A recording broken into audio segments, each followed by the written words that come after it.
नमस्कार। आज हम एक ऐसे ज्ञान के सागर में उतर रही हैं जो हजारों साल पुराना है, फिर भी जिसकी लहरें आज तक हमारे तटों को छूती हैं। नमस्कार। हम बात कर रहे हैं ऋग्वेद की, सनातन परंपरा का आधार स्तंभ और दुनिया के प्राचीनतम साहित्य में एक अनमोल मणि। बिल्कुल। और ऋग्वेद देखिए, ये केवल धार्मिक मंत्रों का संग्रह भर नहीं है। ये अपने आप में इतिहास है, समाज का आईना है, दर्शन की गहराइयों को छूता है और हाँ, भाषा के विकास की कहानी भी कहता है। हाँ, भाषा की भी। यह हिंद यूरोपीय भाषा परिवार की सबसे पुरानी पक्की रचनाओं में से एक है। इसने न जाने कितनी भाषाओं और विचारों को जन्म दिया। हमारे पास जो स्रोत है वे ऋग्वेदः, संरचना, समाज और दर्शन नाम के एक कह सकते हैं गहराई से किए गए अध्ययन से लिए गए हैं। हमारा इरादा है कि इनके जरिए हम ऋग्वेद की बनावट को समझें। हाँ, ये जाने कि उस जमाने का समाज कैसा था और उन दार्शनिक विचारों की थाह लें जो आज भी हमें सोचने पर मजबूर करते हैं। सही कहा। ये सिर्फ ये जानना नहीं है कि क्या लिखा है, बल्कि ये समझना है कि हजारों साल पहले के वो विचार, वो समाज आज हमारे लिए क्या मायने रखते हैं। हाँ बिल्कुल। ये एक तरह से समझिए टाइम मशीन में बैठकर उस दौर के आर्य समाज को देखने जैसा है। अच्छा। इसकी भाषा वैदिक संस्कृत, जो करीब 1500 से 1000 ईसा पूर्व के बीच फली फूली, वो खुद एक कहानी है। इसी भाषा से अवेस्ता, पुरानी फारसी, पाली और हमारी लौकिक संस्कृत जैसी भाषाएं निकली। तो ये सिर्फ ग्रंथ नहीं, एक पूरी सभ्यता की बुनियाद है। तो चलिए इस विशाल ज्ञान सागर की संरचना से ही शुरुआत करते हैं। इसे व्यवस्थित कैसे किया गया है? मैंने सुना है कि इसके 2 अलग-अलग तरीके हैं। हाँ, इसे संगठित करने के आप कह सकते हैं मुख्यतः 2 तरीके मिलते हैं। एक है अष्टक्रम।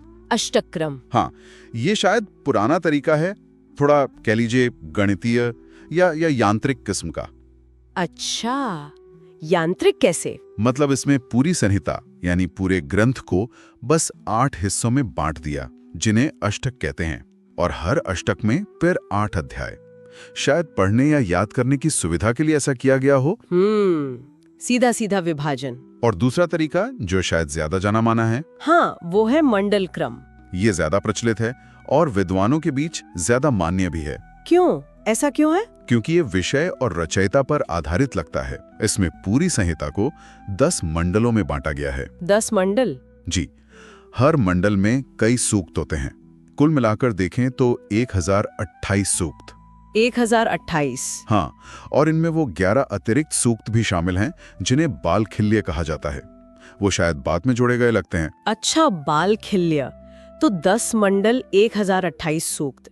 लेकिन स्रोत ये भी बताते हैं कि इन सूक्तों में जो ऋचाएं हैं यानी मंत्र या छंद, उनकी गिनती पे थोड़ा मतभेद है। हाँ, ये बात आती है।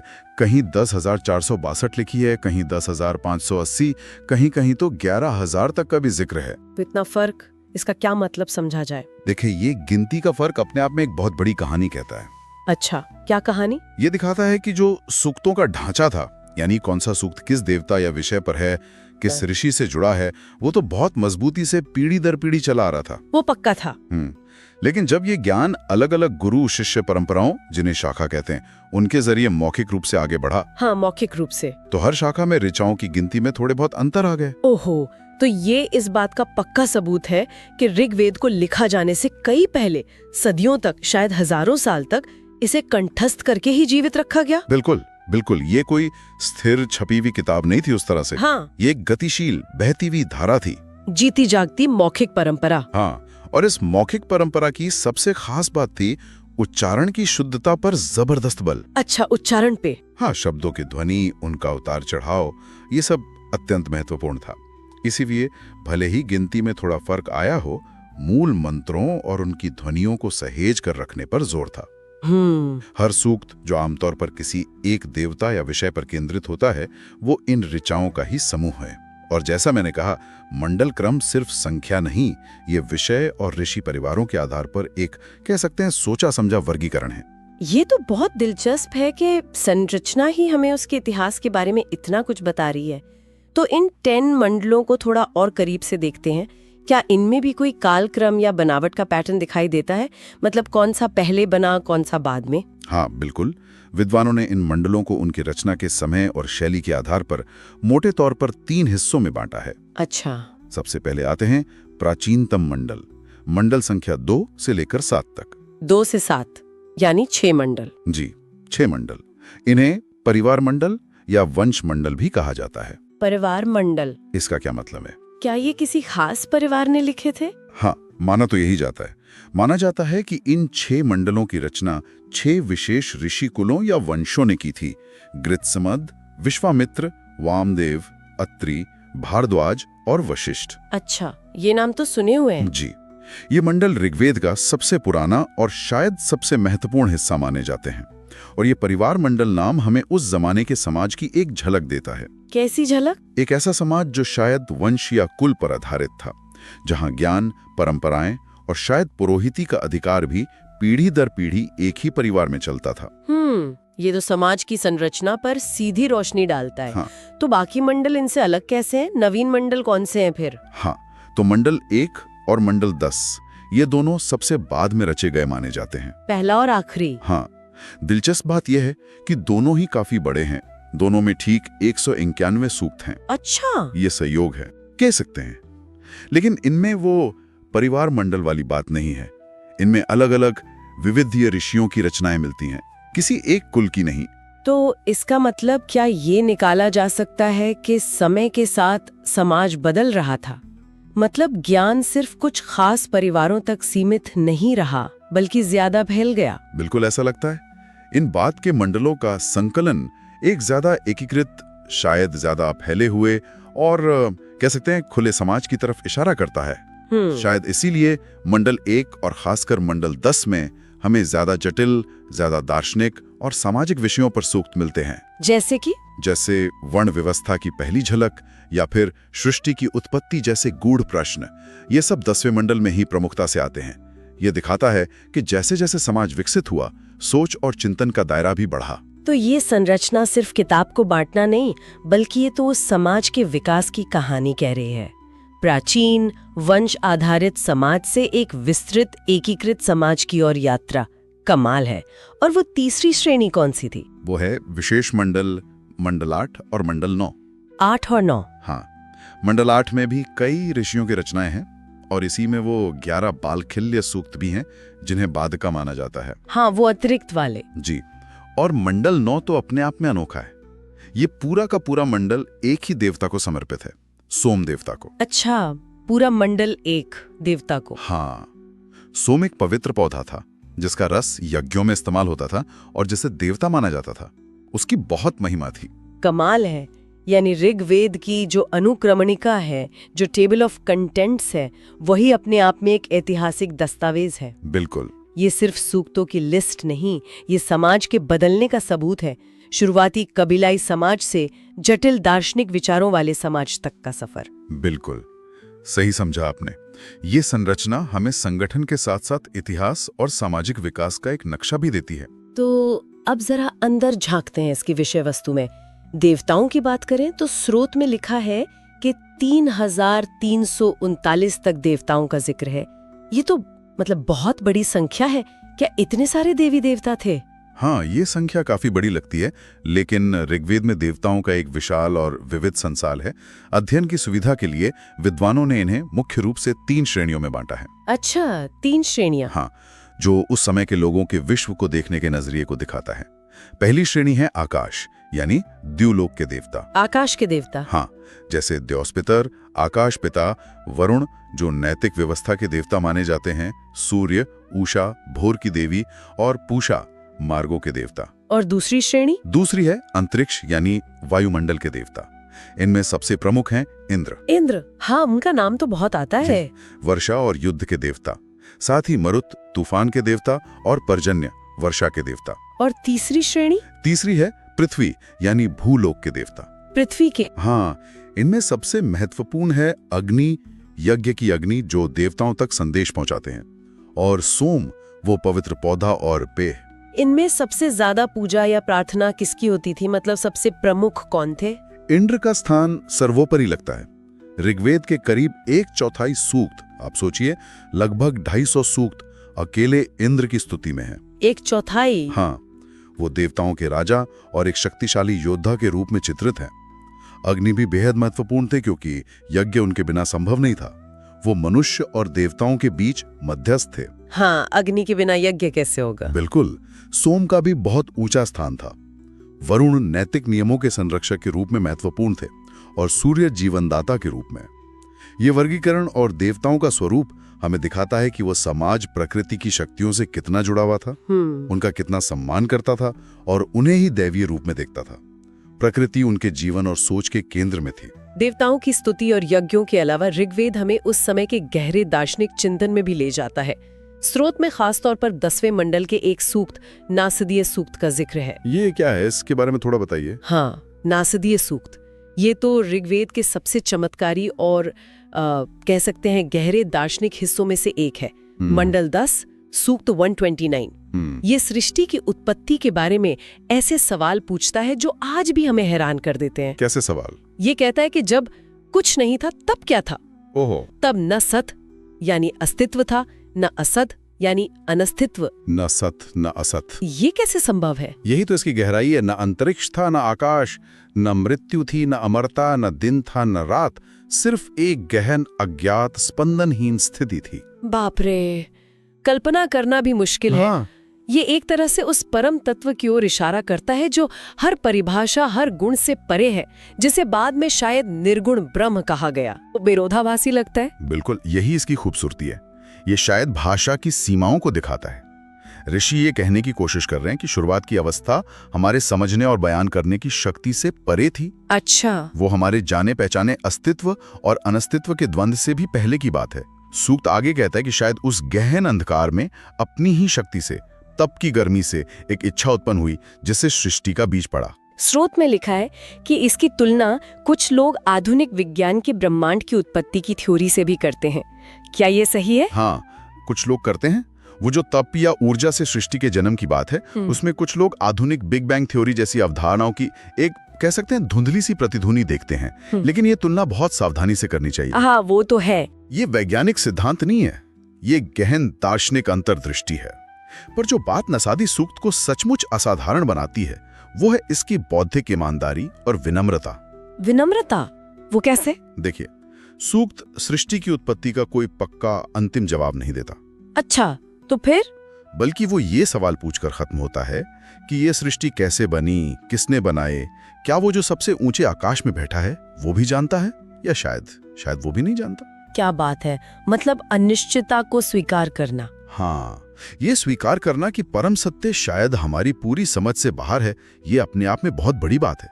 ये दिखाता है कि वैदिक ऋषि सिर्फ रीति रिवाजों में बंधे नहीं थे, वे ब्रह्मांड के सबसे बुनियादी सवालों से जूझ रहे थे और जवाबों की अनिश्चितता को स्वीकार करने का साहस रखते थे। ये तो अद्भुत है, दर्शन की इतनी गहराई। अच्छा, अब जरा ऋग्वैदिक समाज और संस्कृति की तरफ मुड़ते हैं। उस समय का समाज कैसा था? परिवार और महिलाओं की क्या स्थिति थी? इसके बारे में स्रोत क्या बताते हैं? स्रोतों के अनुसार ऋग्वैदिक समाज मुख्य रूप से पितृसत्तात्मक था। पितृसत्तात्मक? हाँ, परिवार, जिसे कुल कहा जाता था, वो समाज की सबसे छोटी और बुनियादी इकाई थी। लेकिन दिलचस्प बात यह है कि महिलाओं की स्थिति काफी सम्मानजनक बताई गई है। अच्छा, कैसे? उन्हें शिक्षा का अधिकार था, ऐसा माना जाता है। इसका प्रमाण पुत्रियों के उपनयन संस्कार से मिलता है। उपनयन संस्कार विद्यारंभ का प्रतीक माना जाता है। उपनयन संस्कार लड़कियों का भी? हाँ, ऐसा उल्लेख मिलता है। और क्या वे सामाजिक और धार्मिक जीवन में सक्रिय थी? तो जवाब है हाँ। अच्छा। वे अपने पति के साथ यज्ञ जैसे महत्वपूर्ण धार्मिक कार्यों में बराबरी से भाग लेती थी। बराबरी से? जी। स्रोत इस बात पर जोर देते हैं कि ऋग्वेद में बाल विवाह, सती प्रथा या पर्दा प्रथा जैसी कुरीतियों का कोई उल्लेख नहीं मिलता। ये तो बहुत महत्वपूर्ण बात है। बिल्कुल। इतना ही नहीं, ऋग्वेद में लोपामुद्रा, घोषा, अपाला जैसी कई विदुषी महिलाओं का जिक्र है जिन्होंने खुद ऋचाओं यानी मंत्रों की रचना की। उन्होंने खुद मंत्र रचे? हाँ, ये दिखाता है कि उन्हें न केवल शिक्षा का बल्कि ज्ञान के सृजन का भी अधिकार और सम्मान प्राप्त था। ये तो काफी प्रगतिशील तस्वीर लगती है उस प्राचीन समाज की। लेकिन फिर स्रोत वर्ण व्यवस्था का भी जिक्र करते हैं, जिसके निशान 10वें मंडल के पुरुष सूक्त में मिलते हैं। ये थोड़ा विरोधाभासी नहीं लगता? ये एक बहुत ही महत्वपूर्ण और हाँ, थोड़ा जटिल बिंदु है। हाँ, 10वें मंडल के प्रसिद्ध पुरुष सूक्त सूक्त 90 में पहली बार 4 वर्णों ब्राह्मण, क्षत्रिय, जिन्हें राजन्य भी कहा गया, वैश्य और शूद्र की उत्पत्ति का वर्णन मिलता है। हाँ, वो विराट पुरुष वाली बात। जी, कहा गया है कि ये विराट पुरुष यानी आदिम सत्ता के शरीर के विभिन्न अंगों से उत्पन्न हुए हैं। मुख से ब्राह्मण, भुजाओं से क्षत्रिय, जांघों से वैश्य और पैरों से शूद्र। तो एक तरफ महिलाओं का इतना सम्मान और शिक्षा का अधिकार, और दूसरी तरफ समाज को जन्म के आधार पर श्रेणियों में बांटने की शुरुआत। ये दोनों चीजें एक साथ कैसे? देखिए, यही ऋग्वेद के अध्ययन को इतना पेचीदा और जरूरी बनाता है। ये विरोधाभास नहीं, बल्कि शायद एक बड़े सामाजिक बदलाव या संक्रमण की ओर इशारा करता है। सामाजिक बदलाव? हाँ, ऐसा लगता है कि ऋग्वेद का रचनाकाल जो कई सदियों तक फैला रहा, उस दौरान समाज स्थिर नहीं था। शुरुआती दौर का समाज, जैसा कि शायद प्राचीन मंडलों यानी मंडल 2 से 7 से झलकता है, संभवतः ज्यादा लचीला था, जहां महिलाओं की स्थिति बेहतर थी। लेकिन बाद के दौर में, जैसा कि 10वें मंडल से संकेत मिलता है, समाज ज्यादा संरचित, ज्यादा श्रेणीबद्ध होता जा रहा था, और इसी प्रक्रिया में वर्ण व्यवस्था के बीज पड़े।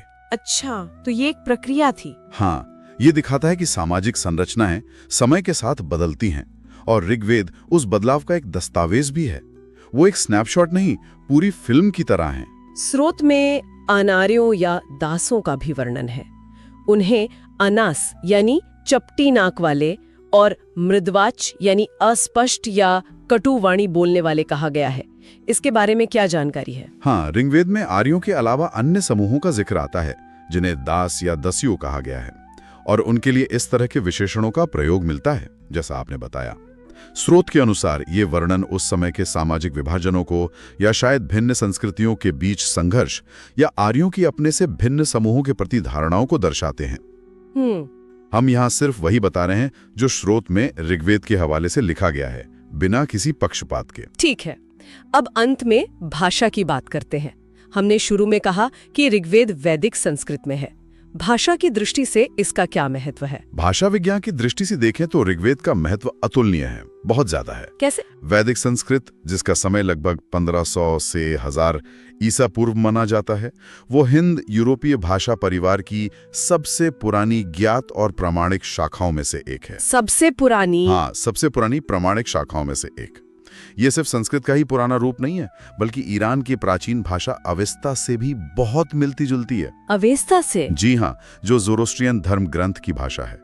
इससे पुरानी फारसी, भारत में बाद में विकसित हुई पाली, प्राकृत और फिर हमारी आज की क्लासिकल या लौकिक संस्कृत, इन सब की जननी या बड़ी बहन माना जा सकता है। वाह, मतलब भाषाओं के इतिहास की एक अहम कड़ी। बिल्कुल, ये भाषाओं के विकास वृक्ष की एक बहुत पुरानी और महत्वपूर्ण जड़ है। क्या ये वैदिक संस्कृत और जो संस्कृत हम आज जानते हैं, मतलब लौकिक संस्कृत, उसमें बहुत फर्क है? हाँ, उनमें व्याकरण, उच्चारण और कुछ शब्दों के स्तर पर सूक्ष्म लेकिन महत्वपूर्ण अंतर हैं। अच्छा, जैसे? वैदिक संस्कृत में कुछ ऐसी ध्वनियां और व्याकरण के रूप मिलते हैं जो बाद की लौकिक संस्कृत में कह लीजिए लुप्त हो गए या बदल गए, और ये अंतर अपने आप में एक और दिलचस्प कहानी कहते हैं। क्या कहानी? ये अंतर क्या बताते हैं हमें? ये भाषाई अंतर इस बात का एक और मजबूत सबूत देते हैं कि ऋग्वेद का ज्ञान हजारों साल तक मुख्य रूप से मौखिक परंपरा से ही जीवित रहा और आगे बढ़ा। मौखिक परंपरा वाले बात फिर से आ गई। हाँ, क्योंकि ये बहुत महत्वपूर्ण है।